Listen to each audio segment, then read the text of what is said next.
let's keep it basic and first start with this concept of AI agents. What are AI agents? And then feel free to kind of go off on what I just said, whether I was right or wrong. How does this topic of adaptive authentication, fraud prevention play into, this AI agent future?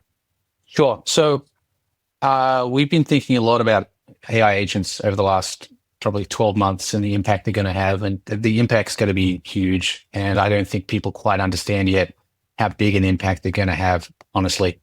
Um, the we kind of didn't touch on it earlier, but one of the key points around adaptive auth is the fact that it might not be policy based, it might be risk based. If you get a risk score back from your fraud system, you might choose to adjust how you authenticate. That's a very traditional sort of model, and those risk and fraud systems quite often are looking to detect bots and stuff like that to prevent ATO attacks and things like that.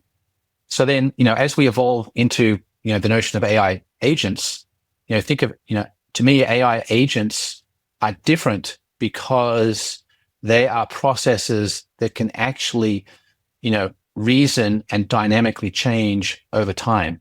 So unlike a traditional computer process where you have a certain set of inputs and you're going to get the same outputs every time, AI agents evolve, and the the inputs one day will drive different outputs over time as they dynamically learn.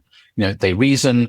They get smarter over time, stuff like that. So a lot changes with the way you think about an AI agent. So AI agents are going to sort of appear in a couple of different ways. Where I think it gets interesting is when an AI agent can actually interact with a GUI, like the GUI that's on your on your laptop, and it appears like a human.